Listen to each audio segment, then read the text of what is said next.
everyone, welcome to NCERT Easy Explanation. Today we are going to discuss another important topic from the chapter Plant Growth and Development, जिसमें हम बात करें plant growth regulators के बारे में। Plant growth regulators होता क्या है और इस पैराग्राफ से किस तरह के सवाल बन सकते हैं।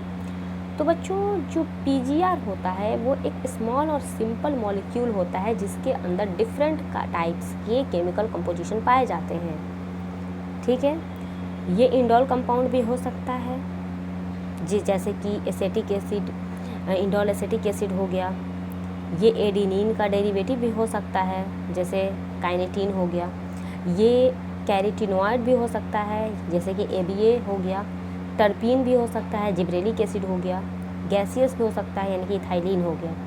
इसके अलावा जो प्लांट ग्रोथ रेगुलेटर्स होते हैं वो फाइटो हार्मोन के नाम से भी जाने जाते हैं। ठीक है, तो इस पैराग्राफ में इतना याद रखना कि ये स्मॉल कंपाउंड्स होते हैं, स्मॉल मॉलिक्यूल होते हैं जिसके अंदर डिफरेंट टाइप्स के कंपाउंड्स पाए जाते हैं। कंपोजिशन उनका अलग अलग होता है और कितने तरह का होता है, तो वो इंडोल हो सकता है, एसिटिक एसिड हो सकता है, जिब्रेलिक का अलग होगा, टर्पिनोइड्स होते हैं, कुछ भी हो सकता है। ठीक है, इसके अलावा इसको हम लोग ब्रॉडली दो ग्रुप में डिवाइड करते हैं। जो पहला ग्रुप होता है वो प्लांट ग्रोथ रेगुलेटर के नाम, प्लांट ग्रोथ रेगुलेटर जो होता है वो दो ग्रुप में होता है। जो पहला ग्रुप होता है वो प्लांट ग्रोथ को प्रमोट करता है।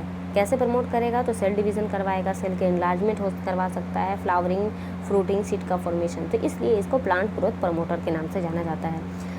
इसमें तीन एग्जाम्पल है, ऑक्सीन, जिब्रेलिन और साइटोकाइनिन्स। ये तीनों जो हैं वो प्लांट ग्रोथ रेगुलेटर का में प्रमोटर का काम करते हैं। दूसरा जो ग्रुप होता है वो इनहिबिटर का काम करता है क्योंकि वो प्लांट के ग्रोथ को इनहिबिट करता है, जिसमें सबसे पहले ये इनहिबिटर हो जाएगा। प्लांट ग्रोथ जो अनदर ग्रुप है वही यहाँ पे लिखा हुआ है, इनहिबिटर है, इसीलिए डोरमेंसी वगैरह करवाता है, एब्सिशन करवाता है, जिसमें आपको सबसे पहले आता है एब्सिसिक एसिड। और जो दूसरा होता है गैसियस है, इथाइलिन को ब्रॉडली रखा गया है इनहिबिटर, लेकिन वो प्रमोटर का भी काम करता है। इसके अलावा डिस्कवरी किस तरह से हुई प्लांट ग्रोथ रेगुलेटर्स का, तो प्लांट ग्रोथ जितने भी रेगुलेटर्स हैं उन सब की डिस्कवरी एक्सीडेंटल तौर पे हुई थी, जानबूझकर नहीं हुआ। ये वैसा वाला बात हो जाता था कि आम के पेड़ के नीचे बबूल मिल गया, ऐसा वाला केस था।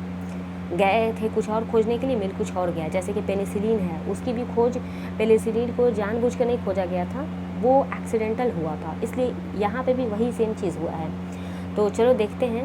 तो जो ऑक्सीन है, सबसे पहला ऑक्सीन की जो डिस्कवरी हुई थी वो कोल्यूप्टाइल ऑफ ओट सीडलिंग से हुई थी। कोल्यूप्टाइल ऑफ कैनरी ग्रास नाम का एक घास था, वहाँ से इसकी डिस्कवरी हुई थी। हुआ क्या था कि दो साइंटिस्ट थे, पहला था चार्ल्स डार्विन और दूसरा था उसका बेटा फ्रांसिस डार्विन।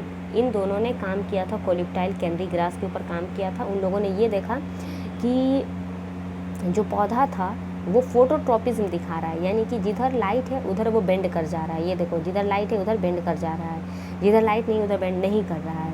तो उन्होंने बहुत सारा एक्सपेरिमेंट किया। बाद में पता चला, F.W. वेंट ने पता लगाया कि जो ऑक्सीन है, ऑक्सीन ही वो था, और ऑक्सीन को कहाँ से निकाला गया, कोल्यूप्टाइल से निकाला गया। तो इस तरह से ऑक्सीन की डिस्कवरी हुई। दूसरा जो था वो आपके पास है जिब्रेलिक एसिड। जिब्रेलिक एसिड की जो डिस्कवरी है वो भी कुछ इस तरह से ही हुई थी। किसने किया था, बाद में हालांकि पता चला था। तो नाम याद रखना, ई कुरोसावा ने इसको किया था 1926 में। ठीक है, बेकिनी फुली सीडलिंग जो होता है एक बीमारी है जो राइस के अंदर होती है, एक फंगल है, जिब्रेला फुजिकुरी की वजह से होता है, तो इसलिए जिब्रेलिक एसिड का खोज वहाँ से हुआ।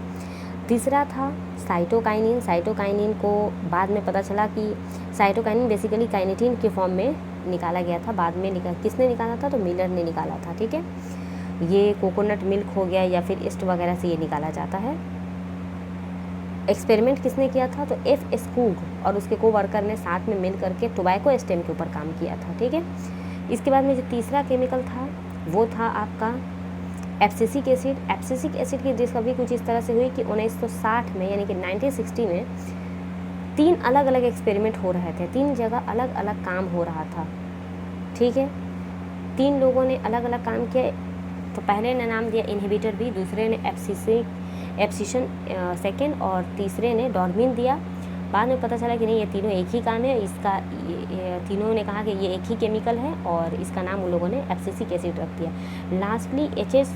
कॉसिन ने 1910 में यानी कि 1910 में ये पता लगाया इथिलीन के बारे में, एक गैसियस पीजीआर है, यही एक पीजीआर है जो गैसियस फॉर्म में होता है। इसके बारे में पता लगाया, कैसे पता लगाया, तो इन लोगों ने राइपेंड जो ऑरेंज होता है यानी कि जो पका हुआ संतरा था उसके साथ कुछ कच्चा केला रख दिया था। तो उन लोगों ने ये देखा कि पके हुए संतरे की वजह से जो कच्चा केला था वो भी पक रहा है।